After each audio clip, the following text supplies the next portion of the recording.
Good morning, Duck Nation. Good morning to all the haters out there. I love every single one of you.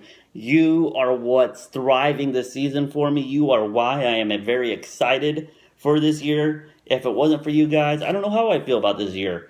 Oregon is very much used to being the hunted, very much used to being the loved team in the Pac 12. Not this year. And that's okay. That's okay. Because the amount of crow that we are going to have to hear come late November, early December is going to be delectable. The amount of backpedaling, or they won't even backpedal. They just won't acknowledge the fact that they didn't pick Oregon to do shit this year, and Oregon's out here crushing motherfuckers, because that's what we're going to do. We are going to crush some people. And I'm not talking about crushing UC Davis or Virginia or even crushing Nebraska like we're going to do in Lincoln. I'm talking about crushing people that you've picked ahead of us, i.e. Stanford, i.e. Washington. Gonna crush some motherfuckers. I just went back and I rewatched my last video and I missed some people. And I didn't mean to miss these people. I apologize to the linebacking core and secondary. I did not mean to look past your contributions coming this year. Because Jonah Moy, A.J. Hotchkins, and Troy Dye, you are ready to be unleashed. And I know you're ready to be unleashed because Brady Hoke is a very linebacker-friendly defensive coordinator. They are going to wreak havoc on backfields. Quarterback, running back alike, it doesn't matter. Be prepared for pain. It's going to be unruly. And Oregon fans have been begging for this type of a defense for a really, really long time.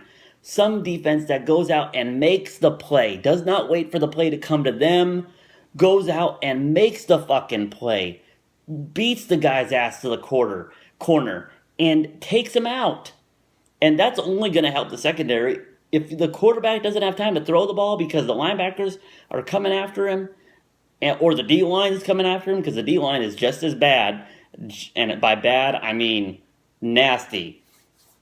So you got Arion Springs, a guy who's a lockdown corner, in my opinion. Forget about whoever he's guarding. You got Malik Lovett, guy who's ready to come out and prove his salt as a young kid. Ugo Amadi, a guy that played for us last year. Got beat a few times, but now is ready to be a solid contributor in the secondary. And also at safety, you got either Reggie Daniels or Jawan Williams, both very, very, very capable guys. Very confident in my secondary. That's only going to make them better. And I just cannot wait for this defense to prove a lot of media members wrong and a lot of you guys out there wrong. In fact, a guy that writes for an Oregon paper is predicting, and this guy is a respected dude, not a dumb motherfucker at all, very well respected dude, is predicting Oregon to have the worst season in a decade. And I mean, I just don't see it myself. I just don't. But they're not me. They don't have the passion that I have. They don't have the knowledge that I have, apparently, because I know what we're about to do. We're going to win the North, and I'm not worried about the rest because it's not there yet. But I'm going to tell you this. Whoever we play in the South better be ready. Whether it be USC, whether it be Arizona State, whether it be Utah or UCLA, I don't give a damn who it is. We're going to be ready for them. And I'll worry about that game when that game comes. I'm just worried about my division right now. And I know for a fact, we beat Stanford, we beat Washington, we're winning the North. I'm not really scared about anybody else. Washington State will be pesky. They're a North Division opponent that will be on the road. They're going to be pesky, but we're going to beat them. UC Davis is UC Davis. Dakota Prukop has played them before. What I'm looking for in this game, if you want me to touch on it really, really quickly, stay healthy, win the game by 35 plus, and do your thing. Just go out there and don't look weak.